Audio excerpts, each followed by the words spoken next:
This podcast details true crime cases. It contains adult themes and may contain descriptions of violence. This episode contains explicit language. It is not intended for children. Listener discretion is advised. Thank you for joining me for today's episode of Once Upon a Crime. We're in the series Swan Songs, where I share true crime cases that inspired songs. On this episode, Kurt Cobain pens a song that will be included on Nirvana's most popular album after reading about a brutal rape and abduction of a young girl.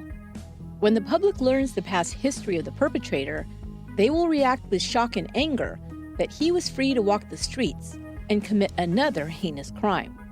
This is Chapter 3 of Swan Songs, the case of Gerald Friend.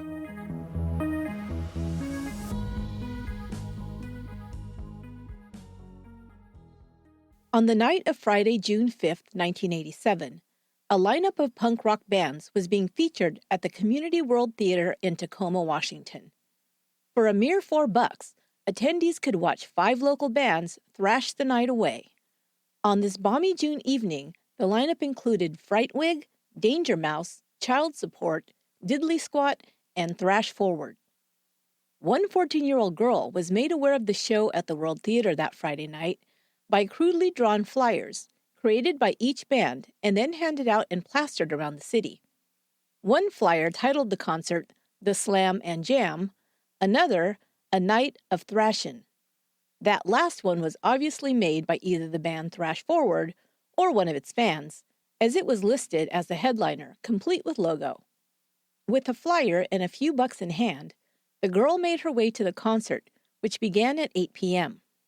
The girl, who would remain unidentified because of her age and subsequent events, finally left the venue at the end of the concert in the early morning hours of June 6th. At that time and place, there was a large group of teens who had made their way to the Pacific Northwest. Many of them were homeless, and they gathered in the downtown areas of Seattle, Tacoma, and Olympia.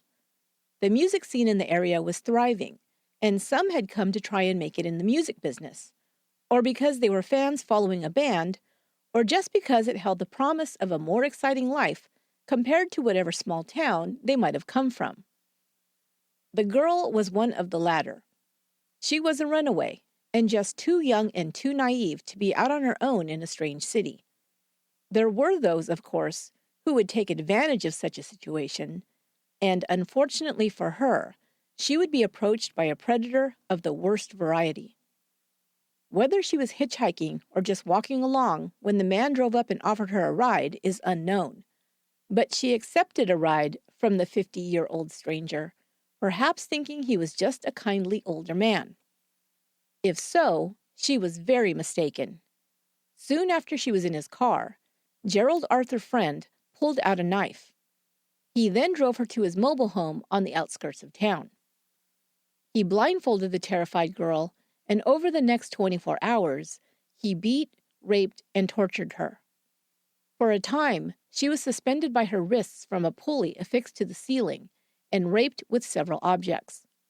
He tortured her further by running a propane torch close to her skin and striking her with a whip. After a full day of abuse, Friend put the gagged and handcuffed girl in his car. He began to drive out of town, but stopped at a gas station. There, the girl managed to escape from the car and ran, more than likely saving her own life. She flagged down a sheriff's vehicle and Friend fled. However, she was able to direct deputies to her abductor's home. He wasn't there when they arrived, and a Be on the Lookout was broadcast with his description. Meanwhile, his mobile home was searched, and evidence was found to back up the girl's claims. They found the girl's clothing and jewelry, as well as a Barbie doll handcuffed with chains, shades of BTK, a large stack of pornographic magazines, and a gym bag full of women's underwear. Later that day, Friend's car was pulled over for a traffic violation in Yakima. He was recognized as the wanted man and arrested.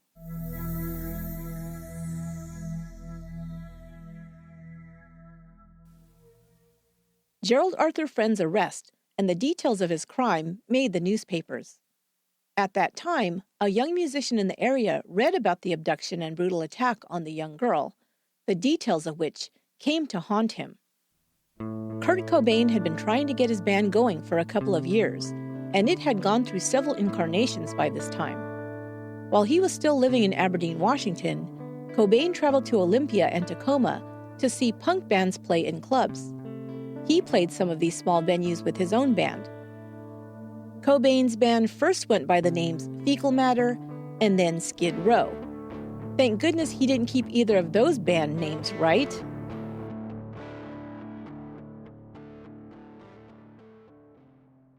One of the reasons that the story in the newspaper stayed with Cobain was because the Community World Theater in Tacoma, where the young girl had attended a concert the night she was abducted, was well known to him. In fact, the weekend after the girl's abduction, his band, Skid Row, had been scheduled to perform there. The gig was canceled at the last minute, but they had played the club before. You can still find the handwritten flyers with the lineup for that night. One version lists Skid Row, but another one simply states the headliner band, Killdozer, their opening act, Beat Happening, and the third band is just listed as And One More, and that would be Nirvana. Of course, Kurt Cobain would be an unknown act at this time, and the band Nirvana had not been fully formed, but the story of the runaway girl who was raped and tortured by Gerald's friend inspired him to write a song. The song, titled Polly, was written in 1988 or 1989, but would not be released until Nirvana's second album, Nevermind, in 1991. Polly is described as one of Nirvana's darkest songs. Cobain wrote the lyrics from the rapist's perspective. He sings the words that describe violent and profane events in a quiet, calm, and utterly creepy way. Polly wants a cracker, it begins. I think I should get off her first. I think she wants some water to put out the blowtorch. The chorus repeats, let me clip your dirty wings. Let me take a ride. Don't cut yourself. I want some help to please myself.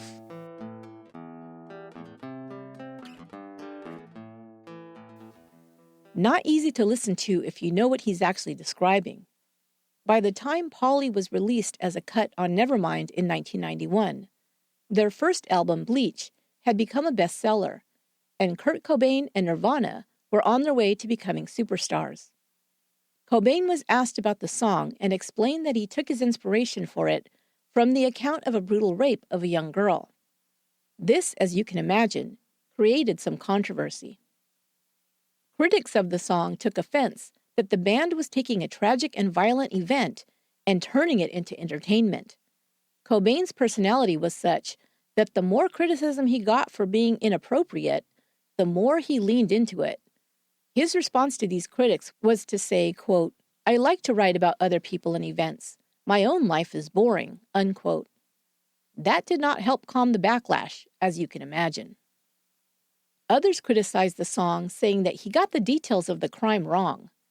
Of course, like most artists, Cobain was not trying to create a factual account of the crime, but simply took elements of a news story he'd heard and used it as inspiration to write his song.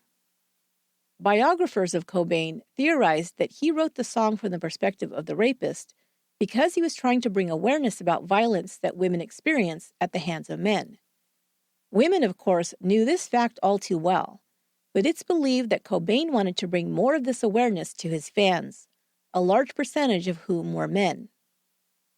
Cobain had long been a champion for women's causes. Among other things, Nirvana held a benefit concert for Bosnian rape victims. Once asked if he considered himself a feminist, Cobain answered, I am definitely a feminist. I'm fucking disgusted by the way women are still treated. It's 1993, and some people still think we're in the 1950s. We need to make more progress. There needs to be more female musicians, more female artists, more female writers. Everything is dominated by fucking males, and I'm sick of it. One of his most famous quotes regarding violence against women is this: Rape is one of the most terrible crimes on earth, and it happens every few minutes. The problem with groups who deal with rape is that they try to educate women about how to defend themselves. What really needs to be done is teaching men not to rape. Go to the source and start there. In his biography of Nirvana, Come As You Are, journalist Michael Azerrad noted that rape seemed to be a consistent theme in Cobain's songs and interviews, as if Cobain was, quote, apologizing for his entire gender, unquote. However, Cobain explained, I don't feel bad about being a man at all. There are all kinds of men that are on the side of women and support them and help influence other men. In fact, a man using himself as an example toward other men can probably make more impact than a woman can. Because Polly is such a simple, unadorned piece of music, it brings the listener in close to the subject matter. It was just an acoustic guitar. Cobain explained that he wrote it on a cheap $30 guitar that was in bad condition, and Cobain's soft voice, which makes the dark lyrics about abuse and degradation even more jarring. Rather than Cobain glorifying violence against women, the song Polly brings you in close to experience the horror of what the victim is experiencing in that moment when she hears these terrifying words. Writing from the perpetrator's perspective evokes horror in the listener and puts you in the shoes of the victim. Kurt Cobain never elaborated on why he wrote the song, but other statements he made and his activism gives you a clue as to his motivation. In the 2001 biography, Heavier Than Heaven, Charles Cross compared the song to Truman Capote's In Cold Blood, in that it was written from the criminal's point of view. Of course, those of us who follow true crime understand why Cobain might have been so fascinated with the idea of attempting to understand the mind of a violent predator. I believe that he may have also had another motivation for the song, because I'm convinced that Cobain had been long obsessed with stories about crime and violence. One violent story that Cobain became obsessed with was that of Pennsylvania State Senator R. Bud Dwyer. Dwyer was convicted of corruption charges while in office in 1987. He maintained his innocence, but was found guilty. The day before he was to be sentenced, on June 22, 1987, he called a press conference. There, in front of reporters and live television cameras, Dwyer read a statement and then pulled out a gun. Before anyone had time to react, he placed the gun to his head and pulled the trigger, killing himself live on the air. The tape of the gruesome act was later circulated, and Kurt Cobain got hold of a copy. He became obsessed with the story and watched the tape of Dwyer's suicide repeatedly. For the full details of this story and how it affected Cobain, listen to The Day the Music Died series from the first season of Once Upon a Crime. I did a detailed episode about the life and death of Kurt Cobain in episode number 10. So it's not surprising that he would write songs that focused on the darker aspects of crime, including rape.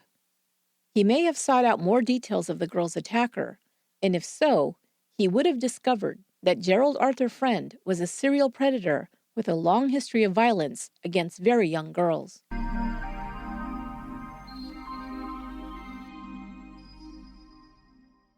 I've been working around the clock lately. The good news for you is that I have a lot of new true crime content coming out for you this year. The bad news for me is that sometimes it's hard to unwind after spending hours researching and writing true crime stories. But then I found Best Fiends. Best Fiends is a game I can play anytime and anywhere because it doesn't require the internet to play. It's a fun and challenging puzzle experience that engages my brain while I collect tons of new characters as I move up levels. I like it because it's engaging but never frustrating. I've just started playing and I'm on level 70. Hey, that's really good for me. I tend to have a short attention span and hate to feel stuck in a game. Best Fiends has just the right balance of challenge and fun, so I never get bored. The game is updated monthly with new levels and events, so it never gets old. Trust me, with over 100 million downloads, this 5-star rated mobile puzzle game is a must-play. Download Best Fiends free on the Apple App Store or Google Play. That's friends without the R. Best Fiends. I'd also like to thank Endurance Warranty for sponsoring today's show. Endurance is a direct provider of vehicle protection plans that saves drivers thousands of dollars on auto repairs and is one of the largest vehicle protection companies in the United States. Have you ever went on a trip and worried that you'd have an automobile breakdown or had it actually happen? That's a nightmare for anyone. Being stranded out of town, trying to figure out how to get your vehicle fixed, no bueno.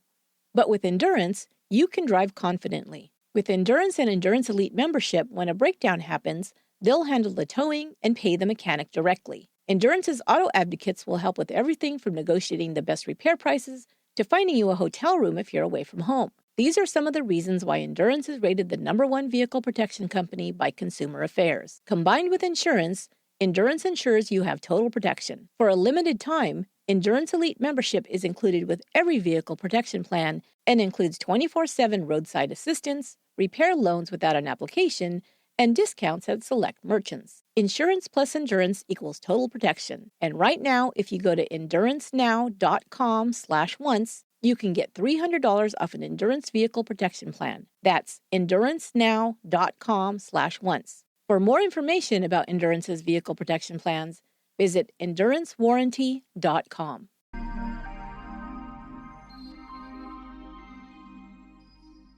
After deputies arrested Gerald Arthur Friend for the kidnapping and rape of a 14-year-old in Tacoma, they discovered that this was not his first arrest for a sex crime.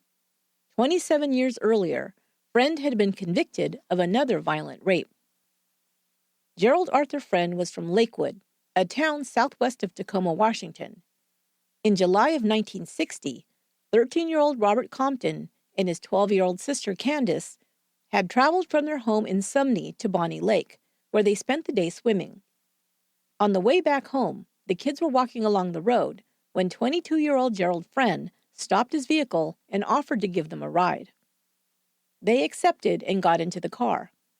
A short while later, Friend pulled out a gun and forced Robert out of the car. He then drove off with Candace. After about an hour, he parked the car in a secluded area of Mount Rainier National Park and forced the girl to remove her clothes. Friend raped and beat the girl, and for some odd reason, perhaps so she wouldn't later be recognized, cut off most of her hair. The brave little girl took her first opportunity to run off. Candace was a strong swimmer, and she escaped the man chasing her by jumping into the Carbon River and swimming away. She made it to a main road where a passing motorist found the battered girl and called police. Candace was able to describe her kidnapper's car in detail. It was found nearby and identified as belonging to Gerald Arthur Friend, who lived on his family farm in Ording, Washington. A warrant was issued for his arrest and for first-degree kidnapping and rape. Police traveled to Ording to arrest Friend, but he wasn't there when they arrived. They explained to his father, Arthur, that there was a warrant out for his son. 3 days later, his father found Gerald on his property and started calling out to him.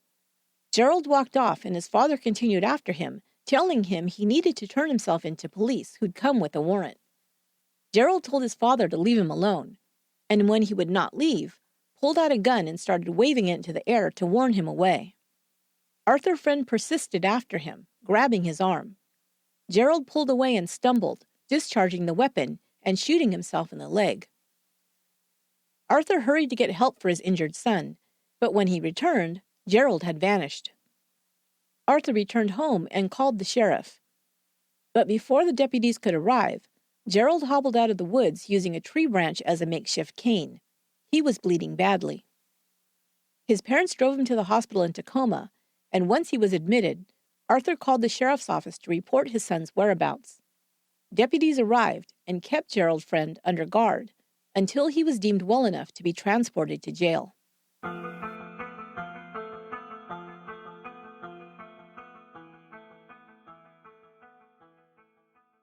Gerald Friend was found guilty of first-degree kidnapping and rape and sentenced to 75 years at Walla Walla Prison.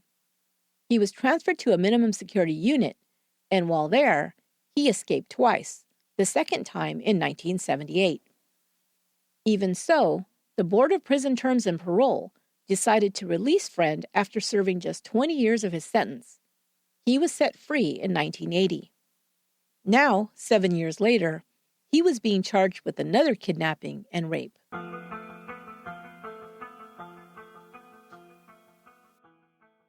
Gerald Friend's trial for the Tacoma abduction and rape wrapped up on August 18, 1987. He'd refused to speak to investigators, but his victim took the stand and bravely confronted her attacker. The jury began deliberating at 9 a.m., and by 3, they had reached a verdict. He was found guilty, but showed no emotion as the verdict was read. Pierce County Prosecutor Tom Stratton recommended an exceptionally long sentence for Friend. A sentence for the charges he was convicted of would normally warrant an 8 to 10-year sentence. A sentence of 60 to 70 years was sought by the state due to the, quote, extreme cruelty of the crime, the age of the victim, and that he was convicted of multiple incidents of rape. But the judge handed down an even longer sentence. Friend was ordered to complete his sentence for the 1960 rape and kidnapping, which would be 55 years, and then was given an additional 75 years for the current conviction. He began serving his sentence at the age of 50, so it is extremely unlikely that Gerald Friend will ever be a free man again. In September of 1988, 6 months after Friend's sentence was handed down, his victim sued the state of Washington and the Department of Corrections, contending that they acted in wanton disregard for public safety for paroling her attacker in 1980 after he'd served less than half of his sentence. The lawsuit was settled for an unspecified amount.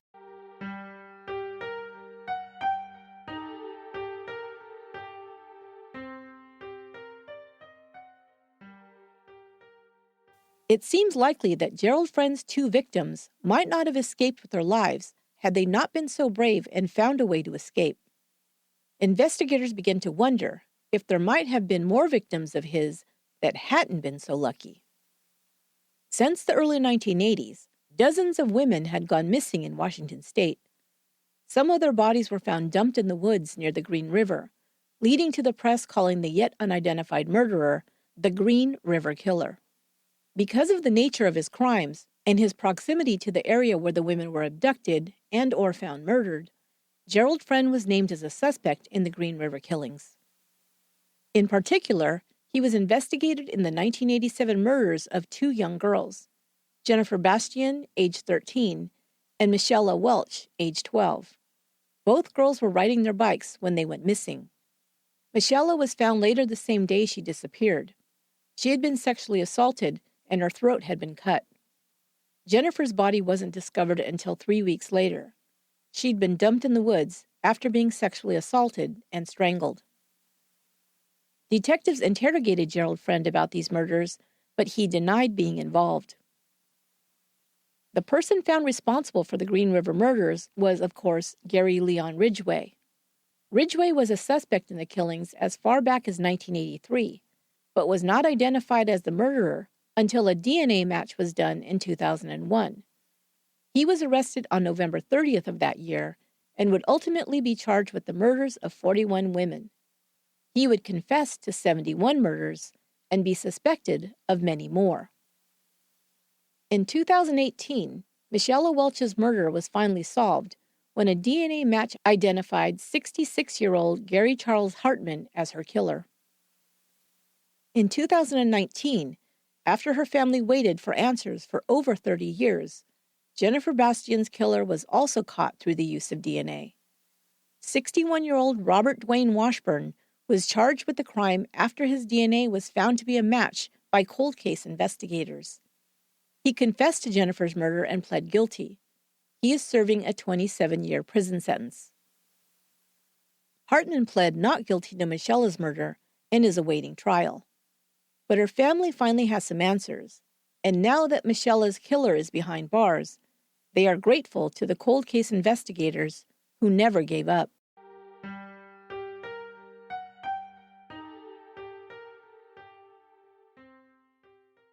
Still, it's possible, I think, that there may be more victims of Gerald Friend. Do we believe he managed to keep his predatory behavior in check between 1980 when he was released from prison and 1987 when he abducted the 14-year-old in Tacoma? Here's one strange news item I came across while researching this episode that makes me wonder. The article is from the Spokesman Review out of Spokane, Washington, and is dated October 2nd, 1987. It's titled, Rapist Investigated After Girl's Skull Found. Quote, a girl's skull found in a Goodwill donation box in June is being examined as part of an investigation of twice-convicted rapist Gerald A. Friend, authorities say. The skull was found in a retail parking lot southwest of Tacoma while police were searching for clues in the June 6 kidnapping, rape, and torture of a 14-year-old Tacoma girl. Police found the skull while searching a parking lot where Friend apparently abandoned his car shortly after the rape. It looks like a skull that's been boiled, the Pierce County medical examiner said. The skull is that of a victim whose identity is not yet known, but investigators have determined it is that of a female, aged 13 to 19. Though Friend is not being called a suspect in the case, Detective Art Anderson said an investigation of Friend in this case is continuing. I've found no other information about the identity or the status of this case. So aspects of this case remain unknown, but there are a couple of details I can give you a bit more information about. After Nevermind became a hit album for Nirvana, there was a report, or at least a rumor, that a woman was raped by two men who sang the song Polly while committing the crime. While I've not been able to verify that this is true, Kurt Cobain was so disgusted by the idea of it that he added the following statement in the liner notes of Nirvana's 1992 album, Incesticide. Quote, "Last year a girl was raped by two wastes of sperm and eggs while they sang the lyrics to our song Polly. I have a hard time carrying on, knowing there are plankton like that in our audience. Sorry to be so anally PC, but that's the way I feel," unquote. Kurt Cobain certainly had a way with words.